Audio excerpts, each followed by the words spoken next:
నమస్కారం. పరుగు పందెంలో పాల్గొంటున్నప్పుడు మధ్యలో ఆయాసం రావడం, కొద్దిగా వేగం మందగించడం తెలిసిందే. ఇదిగో ఇలాంటప్పుడే పక్క నుంచి ఎవరైనా మంచినీళ్ల సీసాను అందిస్తే ఎలా ఉంటుంది? ఒక్క గుటక తాగగానే ప్రాణం లేచొస్తుంది. తిరిగి వేగంగా పరిగెట్టే శక్తి వచ్చేస్తుంది. కోవిడ్ జబ్బును ఎదుర్కోవడంలో ప్రస్తుతం మనం ఇలాంటి స్థితిలోనే ఉన్నాం. గత 2 ఏళ్లుగా సుదీర్ఘంగా వైరస్తో పోరాడుతూ వస్తున్నాం. టీకాల తోడ్పాటుతో ముందుకు దూసుకుపోతున్నాం.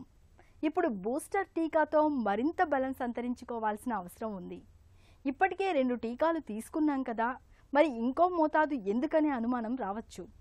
టీకాల బలం క్షీణిస్తున్న సమయంలో అదనపు శక్తిని సమకూర్చుకోవడానికి బూస్టర్ డోసు ఎంతగానో అవసరమని చెప్తున్నారు నిపుణులు. ఈ నేపథ్యంలో బూస్టర్ డోస్ తీసుకోవాల్సిన ఆవశ్యకత గురించి ఇప్పుడు తెలుసుకుందాం.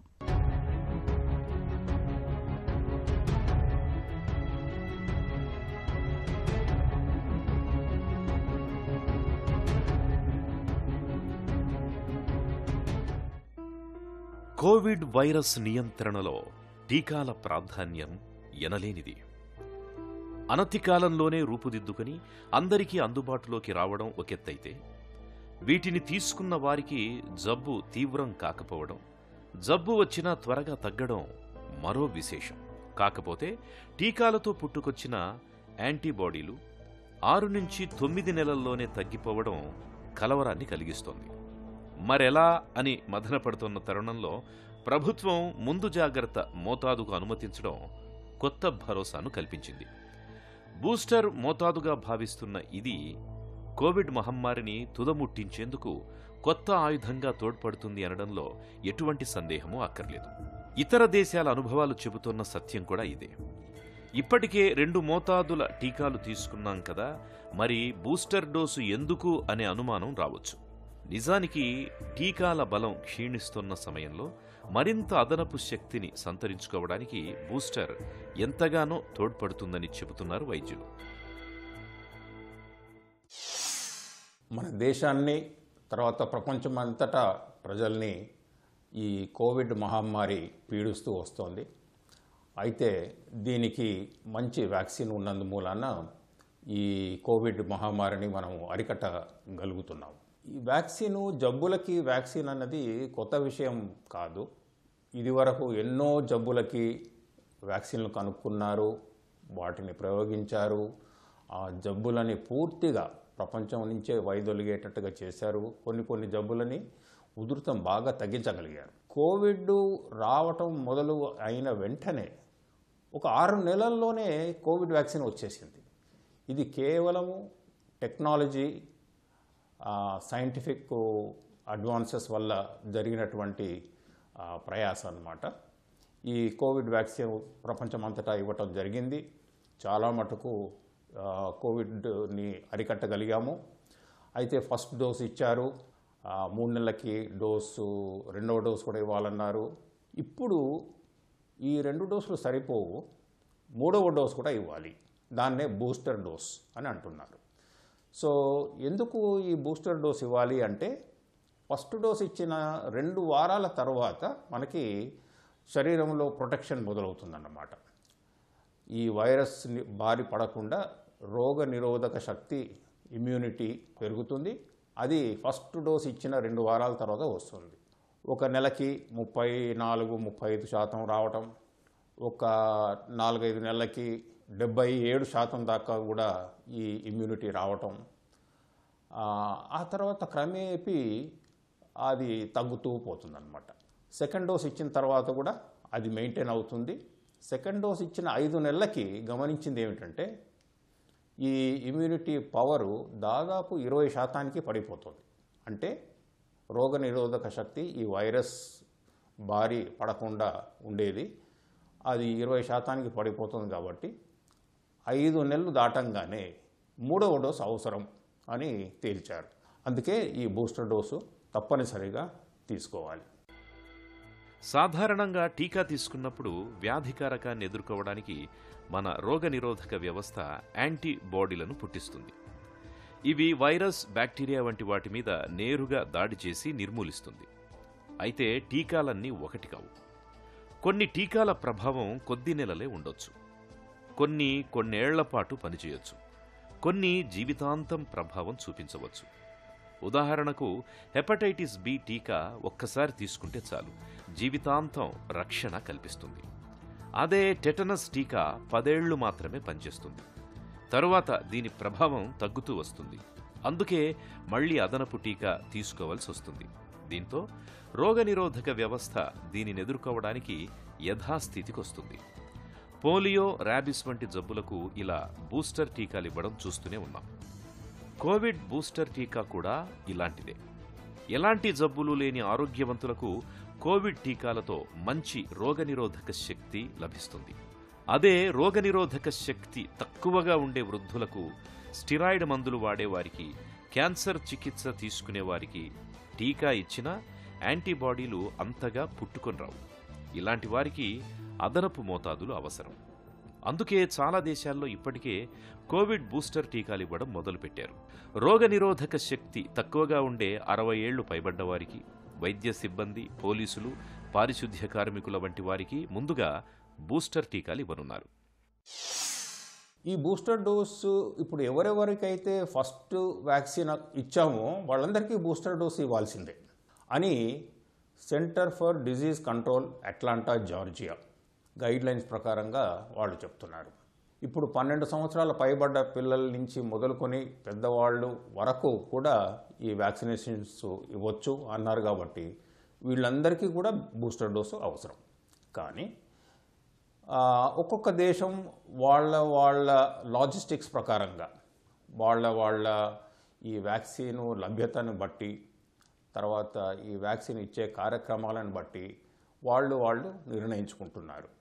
ఇప్పుడు మన దేశంలో గైడ్లైన్స్ ప్రకారంగా ముఖ్యంగా డాక్టర్లు, నర్సులు అంటే హెల్త్ కేర్ వర్కర్స్, హాస్పిటల్లో పనిచేసే సిబ్బంది, తర్వాత ఫ్రంట్ లైన్ వర్కర్స్ అంటే పోలీస్, తర్వాత మున్సిపాలిటీ వర్కర్సు, సూరేజ్ వర్కర్సు అలాంటి వాళ్ళకి, తర్వాత సీనియర్ సిటిజన్స్ అంటే 60 సంవత్సరాల పైబడ్డ వాళ్ళకి, తర్వాత వేరే జబ్బులతో బాధపడుతున్న వాళ్ళు అంటే ఏదన్నా హార్ట్, గుండె జబ్బులతో బాధపడుతున్న వాళ్ళు, కిడ్నీ జబ్బులతో బాధపడుతున్న వాళ్ళు, sugar, diabetes, blood pressure, heart problems, ఇలాగా రకరకాలుగా వేరే జబ్బులతో సతమతం అవుతున్న వాళ్ళకి కూడా ప్రయారిటీ బేసిస్ మీద ఈ బూస్టర్ డోసు ఇవ్వాలి అని మన గవర్నమెంట్ ఆఫ్ ఇండియా డిసైడ్ చేశారన్నమాట.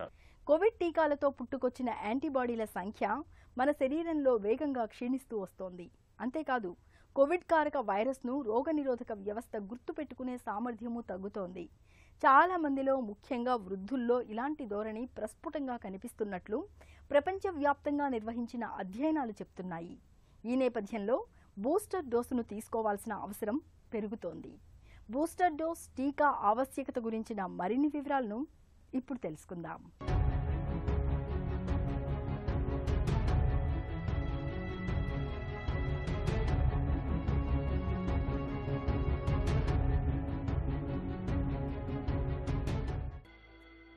కోవిడ్ వైరస్ రోజురోజుకి కొత్త రూపు సంతరించుకుంటోంది. వేగంగా కొత్త రకాలు పుట్టుకొస్తున్నాయి. ఇవి టీకాల ప్రభావాన్ని తట్టుకునే విధంగానూ మారిపోతున్నాయి. ఈ నేపథ్యంలో బూస్టర్ టీకాల అవసరం రోజురోజుకి పెరుగుతోంది. ఆ మాటకొస్తే కోవిడ్ టీకాల రక్షణ ప్రభావం 2వ దశలోనే బయటపడింది. మన దేశంలో మొదట్లో ముందుగా ఆరోగ్య సిబ్బందికి కోవిడ్ టీకాలివ్వడం తెలిసిందే. డెల్టా రకం వైరస్ విజృంభించినప్పుడు డాక్టర్లు, నర్సుల్లో చాలా తక్కువ మంది మాత్రమే దీని బారిన పడ్డారు. దీనికి సహజ ఇన్ఫెక్షన్తో పాటు టీకాలతో పుట్టుకొచ్చిన రోగనిరోధక శక్తే కారణం అని, బూస్టర్ టీకాల ప్రాధాన్యమేమిటో ఇది చెప్పకనే చెబుతోంది అని పేర్కొంటున్నారు నిపుణులు. అధిక రక్తపోటు, మధుమేహం వంటి జబ్బులున్నా, ఇతరత్రా మందులు వాడుతున్నా బూస్టర్ టీకా నిరభ్యంతరంగా తీసుకోవచ్చు. మందులు ఆపేయాల్సిన అవసరం లేదు. ఒకవేళ జలుబు, దగ్గు వంటి కోవిడ్ లక్షణాలుంటే అవి తగ్గిన 2 వారాల తర్వాత టీకా తీసుకోవాలి. 2 టీకాలు తీసుకున్నా కోవిడ్ వచ్చి తగ్గిన వారు నెల తరువాత టీకా వేసుకోవచ్చు. పొగ, మద్యం అలవాట్లతో రోగనిరోధక శక్తి బలహీనమవుతుంది. కాబట్టి టీకా తీసుకున్నాక 2 వారాల వరకు వీటి జోలికి వెళ్ళొద్దు. బూస్టర్ డోస్ తీసుకున్నందువలన వ్యాక్సిన్ బూస్టర్ డోస్ వల్ల లాభం జరుగుతోంది అని మనం నిర్ణయించాలంటే కొన్ని విషయాలు చూడాలి. ఈ బూస్టర్ డోస్ తీసుకున్న వాళ్ళకి ఈ కోవిడ్ ఇన్ఫెక్షన్స్ వస్తోందా రావట్లేదా, రెండవది ఒకవేళ వస్తే వీళ్ళు హాస్పిటల్లో అడ్మిట్ అవుతున్నారా లేదా, ఒకవేళ హాస్పిటల్లో అడ్మిట్ అయితే ఎన్ని రోజులు హాస్పిటల్లో ఉంటున్నారు వేరే వాళ్ళతో పోలిస్తే, తర్వాత ఒకవేళ హాస్పిటల్లో అడ్మిట్ కావాల్సిన అవసరం వస్తే వాళ్ళలో ఎంతమంది మరణానికి గురవుతున్నారు. ఈ విషయాలు చూస్తే మనకు వ్యాక్సిన్ వల్ల లాభం జరుగుతోందా, బూస్టర్ డోస్ వల్ల లాభం జరుగుతోందా లేదా తెలిసిపోతుంది. అయితే ఇటీవల వచ్చినటువంటి సమాచారం ప్రకారంగా new England journal of medicine, తర్వాత ల్యాన్సెట్లో పబ్లిష్ అయినటువంటి ఆర్టికల్స్ ప్రకారంగా బూస్టర్ డోస్ తీసుకున్న వాళ్ళల్లో ఈ హాస్పిటల్లో అడ్మిట్ కావటం, మరణాల సంఖ్య చాలా తక్కువ. అంటే వ్యాక్సినేషన్ తీసుకొని వాళ్ళతో పోలిస్తే first dose second dose vaccines తీసుకున్న తర్వాత వాటి వల్ల వచ్చే రోగ నిరోధక శక్తి శరీరంలో ఒక 5 నెలల తర్వాతకి మెల్లిగా 20% పడిపోతుంది. అంటే 5 నెలల తర్వాత వాళ్ళకి బూస్టర్ ఇవ్వటం మంచిదన్నమాట. బూస్టర్ డోసును తీసుకున్న వారిలో కొత్తగా ఇన్ఫెక్షన్ రావడం, ఇన్ఫెక్షన్ తిరగబెట్టడం వంటి దుష్ప్రభావాలు చాలా తక్కువగా ఉంటున్నాయి. ప్రస్తుతం విజృంభిస్తున్న ఒమిక్రాన్ రకం వైరస్ సోకిన వారిలో చాలామందికి పెద్దగా లక్షణాలు ఉండటం లేదు అన్నది నిజమే. అయితే అసలే టీకాలు తీసుకొని వారిలో కోవిడ్ ఇన్ఫెక్షన్ తీవ్రంగా మారుతోంది. టీకాలు తీసుకొని వారికి, తీసుకున్న వారికి, 1 మోతాదు తీసుకున్న వారికి, 2 మోతాదులు తీసుకున్న వారికి, అలాగే 2 మోతాదులు తీసుకున్న వారికి అదనంగా బూస్టర్ టీకా తీసుకున్న వారికి మధ్య తేడా చాలా ప్రస్ఫుటంగా కనిపిస్తోంది. ఇక బూస్టర్ మోతాదుగా ఏ టీకా తీసుకోవాలి అనే దానిపై కొంత సందిగ్ధత కనిపిస్తోంది.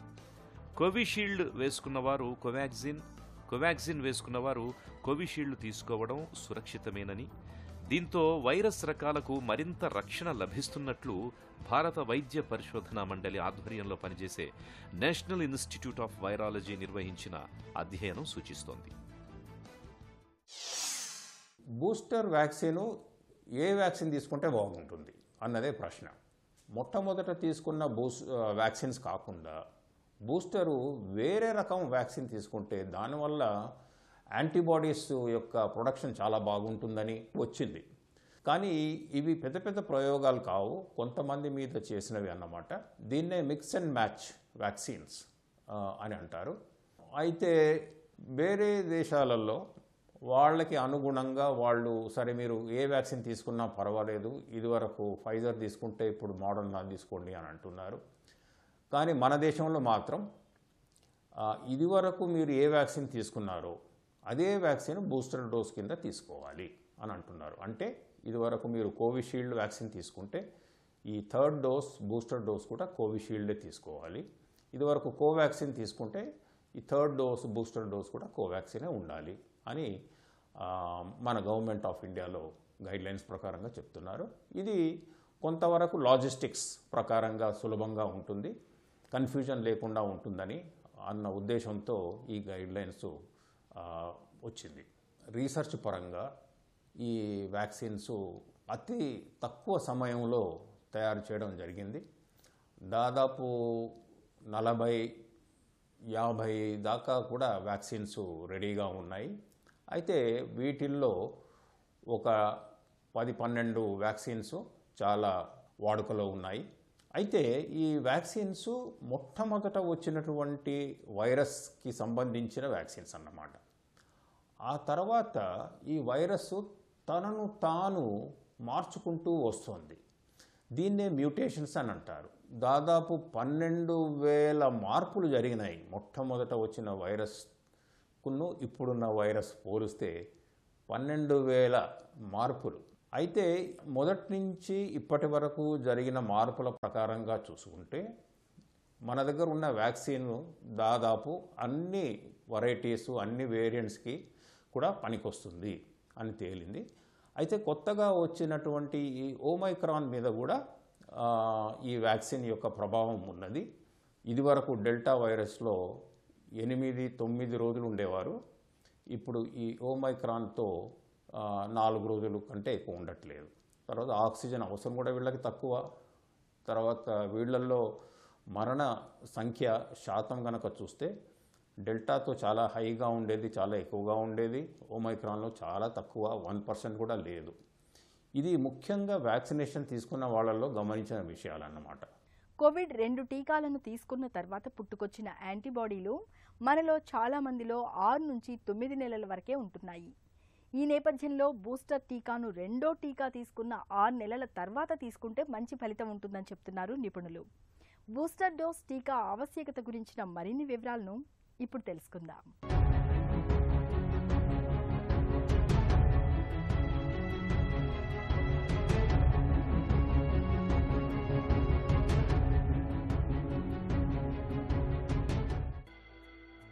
కోవిడ్ టీకాలు అందుబాటులోకి వచ్చి దాదాపు ఏడాదికి పైగానే అయ్యింది.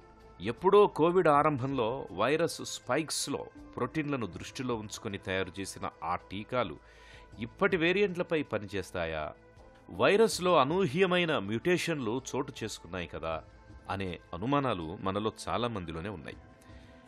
ఇది ఒట్టి సందేహం మాత్రమే. వైరస్లోని స్పైక్ ప్రోటీన్లు అన్నింటికీ టీకాతో రోగనిరోధక శక్తి పుట్టుకొస్తుంది. వైరస్ని నిర్వీర్యం చేసి వాటి భాగాలతో తయారు చేసిన టీకాలు సమర్థంగా పనిచేస్తాయి. స్పైక్ ప్రోటీన్లోనూ ఎన్నో రకాల అమైనో ఆమ్లాలుంటాయి. వీటిల్లో కొన్ని మారినా మిగతావి అలాగే ఉంటాయి. టీకా వీటి మీద కూడా పనిచేస్తుంది. కాబట్టి వైరస్ స్పైక్ ప్రోటీన్లో మార్పులు తలెత్తినంత మాత్రాన టీకాలు పనిచేయవు అని అనుకోవడం సరికాదు అంటారు నిపుణులు. వ్యాక్సినేషన్ తీసుకున్నా కూడా మనకి ఇన్ఫెక్షన్స్ వస్తాయండి. వ్యాక్సినేషన్ తీసుకుంటే పూర్తిగా ఇన్ఫెక్షన్ రాకుండా ఎప్పుడు ఉంటుందంటే ప్రపంచంలో ఎవరికి ఇన్ఫెక్షన్ ఉండకూడదు, అయితేనే ఆ ఇన్ఫెక్షన్ పోయినట్టు లెక్క.